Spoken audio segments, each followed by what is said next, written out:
매일 드리는 기도로 5월 29일 목요일 새벽 기도회를 드리겠습니다. 만물을 새롭게 하신 하나님, 저희에게 새날을 허락해 주심에 감사합니다. 오늘 하루도 주님의 뜻을 따라 살아가길 소망하오니 저희의 마음이 주님의 음성에 귀 기울일 수 있도록 인도하여 주옵소서. 저희가 있는 삶의 자리마다 풍성한 은혜와 복을 허락하여 주시고 이 나라와 민족 위에 하나님의 평화가 임하게 하여 주옵소서. 지도자들에게는 주님의 마음과 지혜를 부어주셔서 정의와 공의를 행하며 하나님께서 기뻐하시는 나라로 세워가게 하옵소서. 가정마다 거룩한 신앙이 대대로 이어지게 하시고 서로 사랑하고 하나 되어 화목한 가정을 이루게 하소서. 성령님의 인도하심을 따라 저희 교회가 예배와 교육과 선교, 성도의 교제와 봉사라는 5대 본질을 충실히 감당하게 하옵소서. 모든 교역자들이 성령님으로 충만하게 하시고 온 성도들이 주님의 주어진 사명을 향해 힘차게 비상하게 하옵소서. 예수님의 이름으로 기도드립니다. 아멘. 찬송가 60장입니다.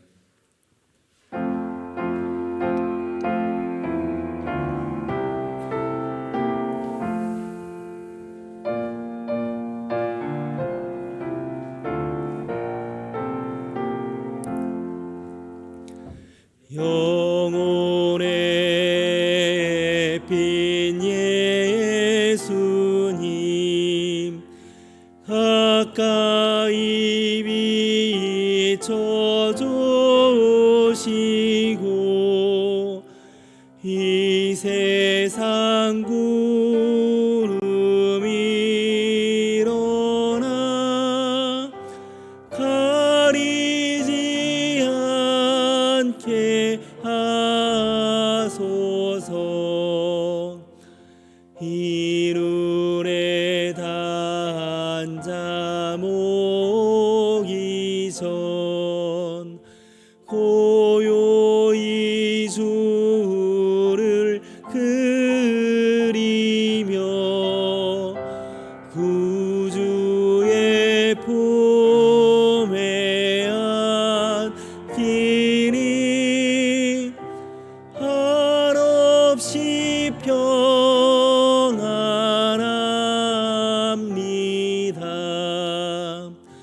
잠깰 때 주여 오셔서 나에게 복을 주시고 주님의 사랑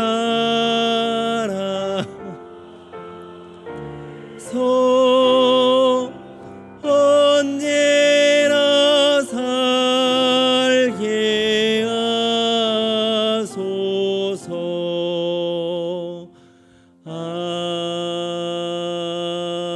아멘. 오늘 함께 읽을 올코스 말씀은 느헤미야 7장과 8장을 말씀입니다. 그 가운데 오늘 주시는 말씀은 느헤미야 8장 10절의 말씀입니다. 느헤미야 8장 10절 한 절의 말씀을 우리 한 목소리로 함께 합독합니다. 느헤미야가 또 그들에게 이르기를 너희는 가서 살찐 것을 먹고 단 것을 마시되 준비하지 못한 자에게는 나누어 주라. 이날은 우리 주의 성일이니 근심하지 말라. 여호와로 인하여 기뻐하는 것이 너희의 힘이니라 하고. 아멘. 이 아침 하나님 말씀 앞에 나오신 여러분 사랑하고 축복합니다. 각자에게 필요한 하나님의 은혜 또 그 힘을 주실 줄 믿습니다. 지난 4월 이제 부활절을 앞둔 사순절 마지막 주간에 우리 교구의 한 집사님이 이런저런 얘기하다가 가볍게 이런 질문을 하시더라고요. 본인이 이렇게 하루를 말씀 산책으로 담임 목사의 말씀 산책으로 이렇게 경건을 시작하는데 그 사순절 마지막 주간에 듣는데 이런 질문을 하시더라고요. 사순절은 40일인데 왜 이번 주부터 사순절 묵상에 41번째, 42번째 가고 있는지를 궁금해 하시더라고요. 왜 그런지 아십니까? 사순절은 딱 40일인데 왜 41번째 묵상, 42번째 묵상 이렇게 가느냐라고 묻는 거예요. 왜 그러겠습니까? 사순절에는 주일이 들어가지 않기 때문이죠. 사순절에 있는 6번의 주일은 그 사순절 기간에 들어가지 않기 때문에 부활절이 되기까지 제2수요일부터 부활주일까지는 총 46일이 된다는 것입니다. 그래서 사순절 묵상에 41번째, 두 번째, 46번째까지 이렇게 됐다는 것이죠. 사실 주일을 왜 사순절에 넣지 않느냐? 왜냐하면 주일은 작은 부활절로서 주님이 부활하신 날로서 지키기 때문이고, 그날은 슬퍼하는 것이 아니라 근심하는 것이 아니라 기쁨의 날로 보내야 되기 때문입니다. 그래서 초대교회 때부터 교회 전통이 주일날은 금식을 하지 않고 또 근심하지 않고 사순절에 집어넣지 않았던 거예요. 교회의 교부라고 불리는 아우구스티누스도 이렇게 얘기를 합니다. 주일은 금식하는 날이 아니라 축제하는 날이다라고 이야기한다는 것이죠. 예수님께서 부활하신 주일, 우리에게 그 부활 생명으로 함께하신 그 주일은 우리가 부활의 기쁨을 누리는 그런 기쁨의 날이라는 것입니다. 오늘 읽은 본문에도 이와 비슷한 이야기, 비슷한 사건이 나옵니다. 하나님 말씀 앞에서 회개하고 눈물을 흘리는데 느헤미야가 나와서 얘기하죠. 이제는 기뻐해라 라고 이야기한다는 거예요.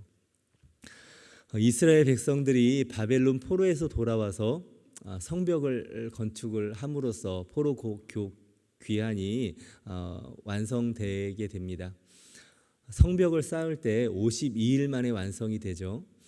지금 이 현대에도 건축술이 기술이 굉장히 발달한 현대에도 건축 하나 하는데 몇 개월이 걸리지 않습니까? 그런데 그 고대에 그 넓은 지역에 성벽을 짓는데 52일 만에 아주 급하게 빨리 지었다는 것은 하나님의 기적이죠.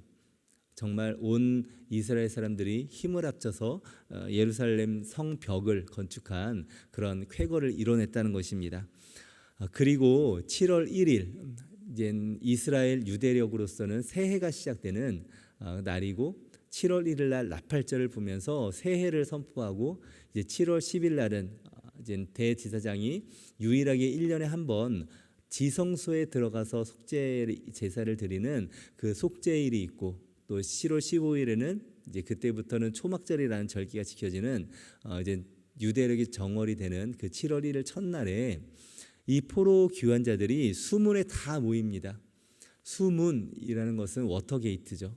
그 물이 나오는 그런 워터게이트인데 그때에 이스라엘 백성들이 다 모여서 무엇을 하느냐? 왜 모였을까요? 성벽을 다 완성한 것을 자축하기 위해서입니까? 그것이 아니라 그곳에서 에스라를 불러서 8장 1절이죠. 에스라에게 모세의 율법을 가져오기를 청해서 하나님의 말씀을 듣는 것입니다. 하나님의 말씀을 들으면서 우리가 어떻게 살아야 될지, 우리가 어떻게 예배를 드리거나 제사를 드리거나 이런 것들을 배우고 하나님의 말씀을 배우는 거예요. 어떻게 말씀을 듣느냐? 에스라의 낭독하는 말씀을 듣는데 새벽부터 정오까지 듣는다고 합니다. 새벽부터 정오까지 들었다는 것은 대략 6시간 정도를 들었다는 것 아닙니까? 그것도 하나님의 말씀을 들을 때 앉아서 편하게 듣는 것이 아니라 일어나서 경건하게 일어나서 하나님의 말씀을 받는 거예요. 그리고 아멘으로 응답하고 엎드려 땅에 엎드려 하나님께 경배하고 온 사람들이 모여서 숨은 광장에서 이렇게 하나님의 말씀을 듣는 것이죠. 그때 이 하나님의 말씀을 거룩함으로 경건함으로 받으면서 어떤 일이 일어나느냐? 말씀을 들으며 자신들 안에 회개의 영이 일어나서 부흥의 영이 일어나서 울면서 돌이키는 것입니다. 이 사람들이 왜 울었겠습니까? 단순히 감정에 붙받쳐서가 아니죠. 포로 생활하다가 이곳에 와서 야 너무 좋다 그런 감정이 좋아서만이 아니라 말씀을 들으면서 그 말씀이 자신들의 마음에 부딪히는 것이 있기 때문이라는 것입니다. 에스라에 의해서 하나님의 말씀, 자신들이 잘 알지 못했던, 듣지 못했던 그 말씀을 듣는 것입니다. 당시에 성경이 보편화되지 않았죠. 두루마리로 읽고 또 그들이 글씨를 읽을 수 있겠습니까? 에스라 학사 연구하는 또 제사장인 그 에스라가 와서 성경을 보고 읽고 해석해주고 이게 무슨 뜻인지 하나하나 가르쳐 주는데 사람들이 그 말씀을 듣는 거예요. 지금 이 시대에 우리는 말씀을 얼마나 쉽게 읽을 수 있습니까? 또 영상으로도 설교로도 참 말씀의 홍수라고 할 정도로 하나님의 말씀이 우리에게 가까이 있는데 이것이 당연한 것이 아니라 하나님의 큰 은혜고 우리는 그 말씀을 항상 날마다 가까이 해야 되는 그런 은혜와 축복의 삶을 살아야 되는 것이죠. 이스라엘 백성들은 하나님의 말씀을 받을 때에 울면서 자신을 돌아봅니다.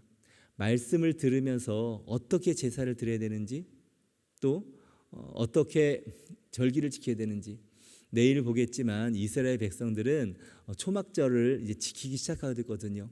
그전에는 초막절이 뭔지를 몰랐습니다. 지킬 수도 없었고 어떻게 지키는지도 몰랐는데 이제 이렇게 초막절을 지키는 규례를 배우고 지키는 것이죠. 그만큼 하나님의 율법을 떠나서 살아왔다는 것이에요. 그런 자신들의 상태를 안타까워하지만 동시에 또 9장에 나오듯이 하나님이 이 백성을 이렇게 사랑하셔서 구원하여 주셨는데 우상 숭배함으로 하나님을 떠나고 그래서 우리가 포로로 끌려가게 되고 그럼에도 불구하고 하나님이 우리를 건져 주셨다. 끝없는 사랑으로 우리를 건져 주셨다. 그런데 포로 귀환한 자신들은 어떻게 하고 있느냐? 이미 돌아온 지 80여 년이 지났는데 여전히 자신 속에 우상 숭배하고 또 통혼을 하고 하나님의 거룩한 백성으로 살지 못하고 있는 자신들의 삶을 보면서 회개하며 통회하고 근심하며 울고 있는 것이죠. 이 수문 앞에서 이 워터게이트 앞에서 사람들은 눈물샘을 지금 흘리고 있다는 것입니다. 우리가 말씀 앞에 바로 서게 된다면 우리는 우리의 죄를 직면하게 됩니다. 숨겨왔던 죄나 또 익숙하게 죄에 만연돼 살아왔던 것들이나 하나님 말씀 앞에 우리는 돌이키게 되고 또 그 은혜 앞에서 우리는 하나님의 뜻을 떠난 자신을 보게 되는 것이죠. 그리고 회개하면서 우리의 삶을 다시 돌이키는 것, 그것이 회복의 시작이 된다는 것입니다. 우리 모두 날마다 하나님 말씀 앞에 서서 그 말씀이 우리의 심령을 흔들고 또 우리의 삶을 돌이키고 하나님 앞에 거룩한 삶으로 살아가게 하는 그런 은혜의 사람들 되시기를 예수님의 이름으로 축원합니다. 이렇게 사람들이 울면서 통회하고 있을 때 느헤미야와 에스라가 백성들에게 얘기하죠. 9절에 이렇게 이야기합니다. 오늘은 너희 하나님 여호와의 성일이니 슬퍼하지 말라, 울지 말라라고 이야기를 하는 거예요. 이제 그만 울어라라고 이야기하는 겁니다. 우리는 말씀 앞에서 죄로 인해서 울어야 되죠. 우리도 이제 기도할 때 우리도 또 내일 또 나라사랑 기도회로 철야 기도를 할 텐데 정말 나라를 생각하면서 우리의 죄를 생각하면서 회개하고 통회하고 울어야 되지 않습니까? 울어야 될 때가 있습니다. 거기서 시작입니다. 그런데 오늘 본문은 거기에 그치지 말고 여호와의 성일엔 슬퍼하지 말고 울지 말아라. 하나님께서 이제 회복을 시작하시니까 이제 울지 말고 기뻐하라라고 얘기하는 거예요. 울어야 될 때가 있지만 거기에서만 그치지 말라라는 것입니다. 우리의 죄로 인해서 울기만 하면 우리는 연민과 절망에 빠질 수 있죠. 나의 죄를 깨닫고 슬퍼하고 우는 데서 우리는 한 걸음 더 나아가서 이제 나 같은 죄를 용서하신 하나님의 사랑을 기억하면서 새 일을 행하실 하나님을 기뻐하고 찬양하고 경배해야 된다는 것입니다. 우리 그리스도인의 삶이 그렇지 않습니까?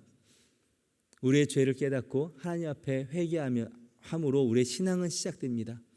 하지만 그 눈물이 거기서 끝나는 것이 아니라 우리를 구원하신 하나님에 감사하며 기뻐하며 하나님을 예배하고 찬양하는 삶으로 나아가지 않습니까? 진정한 예배는 진정한 우리의 찬양과 경배는 기뻐하는 데서 시작된다는 것이지요.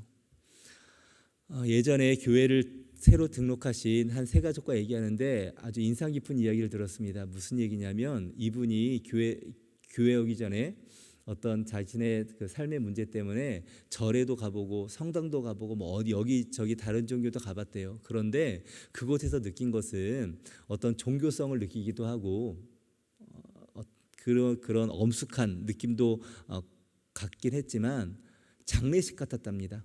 그런데 교회로 오니까 성당인도 그러지 않는데 교회로 오니까 찬양하고 웃고 기쁘고 잔치집 같더래요. 장례식이 아니라 잔치집 같더랍니다. 정말 복음의 어떤 핵심을 얘기하는 것 아닙니까? 정확하게 보는 것이죠. 하나님을 예배하는 시간, 주일 이럴 때 우리는 엄숙한 그런 거룩함도 필요하지만 장례식 같은 무거움이 아니라 하나님 앞에 기쁨으로서 나아가는 축제의 시간이 바로 예배의 시간이라는 것입니다. 가끔 교회를 다니려면 세상에 다 내가 좋아하는 것들, 기뻐하는 것들 다 포기해야 돼서 난 교회 아직 못 나가겠다는 분들이 종종 계십니다. 고등학교 때 저희 선생님이 그랬거든요. 나는 술을 너무 좋아해서 못 끊겠어, 교회를 못 나가겠어, 그런 얘기를 하시더라고요. 세상에 자기가 좋아하는 것, 기뻐하는 것들을 포기해야 되니까 교회 나가면 내 맘대로 살지도 못하고 정말 절제하고 참아야 되고 억눌러야 되고 이래야 되니까 교회를 자기는 나중에 나가겠다, 이런 분들이 계시더라고요. 복음을 모르기 때문이죠. 정말 참된 기쁨이 어디에 있는지, 참된 행복이 어디에 있는지 모르기 때문에라는 것입니다. 우리는 부활절 이전에 사순절 40일을 보냅니다. 그 기간 동안 예수님의 순환을 기억하면서, 절제를 기억하면서 금식하기도 하고 회개하기도 하고 눈물로 보내죠. 그런데 부활절이 끝난 그 다음에는 기쁨의 50일이 우리에게 주어지지 않습니까? 사순절은 40일인데 기쁨의 50일은 50일입니다. 그리고 지금 기쁨의 50일을 지나고 있는 중이에요. 기독교는 슬픔의 종교가 아니라 부활하신 예수 그리스도로 말미암아 승리하신 그 하나님의 그 능력으로 말미암아 기뻐하는 종교라는 것입니다. 느헤미야가 그래서 이렇게 얘기하죠. 여호와로 인하여 기뻐하는 것이 너희의 힘이니라. 여호와를 기뻐하는 것이 너희의 힘이다 라고 이야기해요.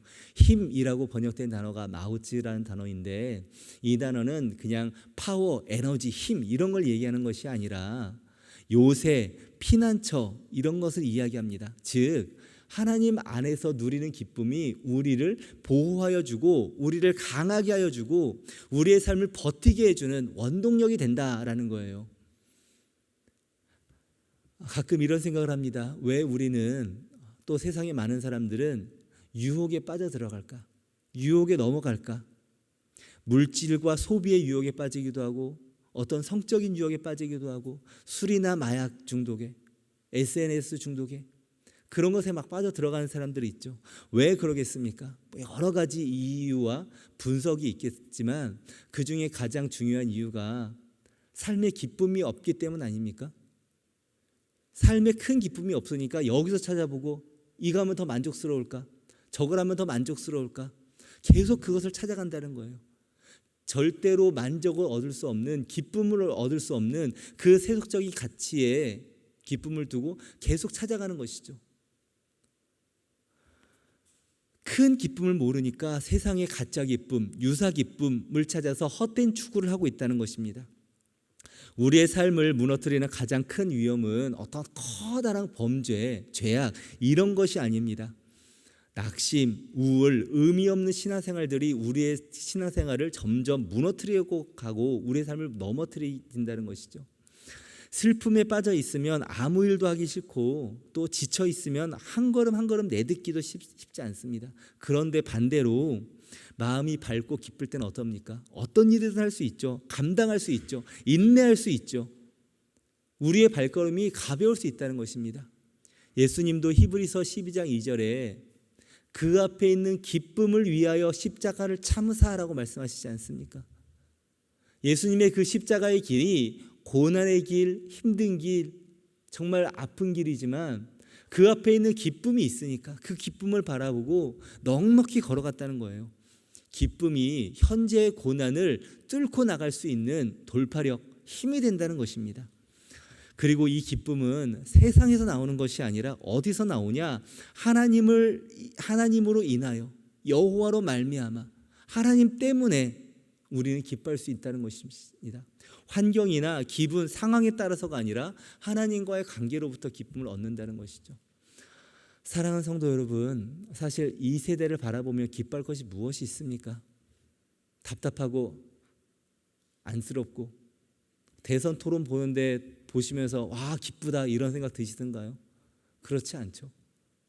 이 세상을 바라볼 때 우리는 기쁠 일이 없어요. 뉴스를 틀면 항상 사건 사고들, 우려야 되는 일들, 그런 것들만 나옵니다. 그러나 우리는 세상을 바라보며 기쁨을 찾는 자들은 아닙니다. 세상으로 인하여, 물질로 인하여, 다른 것들로 인하여 기쁨을 얻는 것이 아니라 오직 여호와로 말미암아 기쁨을 얻는 자들, 여호와로 인하여 기뻐하는 자들, 그것이 우리의 힘과 능력으로 삼는 우리들이라는 것이죠. 하나님 때문에 기뻐하는 자들입니다. 예수님이 요한복음 15장 11절에 얘기합니다. 내 기쁨이 너희 안에 있어 너희의 기쁨이 충만하게 하려 함이라. 예수님의 기쁨이, 하나님의 기쁨이 우리 안에 있어서 우리로 기쁨이 충만하게 하려 하신다. 예수님 십자가에 못 박히시기 전에 우리에게 제자들에게 하신 말씀이죠. 아무쪼록 우리 모두 정말 신앙생활을 기쁨으로 하기 원합니다. 장례식 같은 그런 신앙생활이 아니라 기쁨의 잔치 넘치는 그런 복된 인생 살기를 원합니다. 우리의 신앙생활 어떻습니까? 기쁨의 신앙생활 하십니까? 아니면 억지로 의무감으로 즐거움은 없이 무거움으로만 하고 있습니까? 그리고 우리가 주님을 섬기든 말씀대로 살아가든 기쁨으로 하는 것과 억지로 슬픔으로 하는 것과 하나님은 어떤 삶을, 어떤 우리의 인생을 받으시겠습니까? 아무쪼록 죽음을 이기시고 부활하신 그 부활의 기쁨으로 오늘 하루 살아나가시고 이번 일주일도 살아나가시어서 우리의 삶을 능력 있게 힘 있게 살아가는 복된 주의 백성 되시기를 예수 그리스도의 이름으로 축원합니다. 함께 기도하겠습니다. 사랑과 은혜의 하나님, 오늘도 우리를 말씀 앞에 불러주시고 진리 앞에 서게 하시니 감사합니다. 우리의 마음이 말씀 앞에 민감하게 하여 주시고 죄에 무감각하지 않도록 우리를 일깨워 주시옵소서. 우리의 삶이 무너지고 또 세상의 유혹 앞에서 넘어지라 할지라도 주님을 기뻐하는 믿음을 놓지 않게 하여 주시옵소서. 기뻐할 수 없는 상황에서도 오직 여호와를 기뻐하는 것이 우리의 힘임을 기억하게 하여 주시옵소서.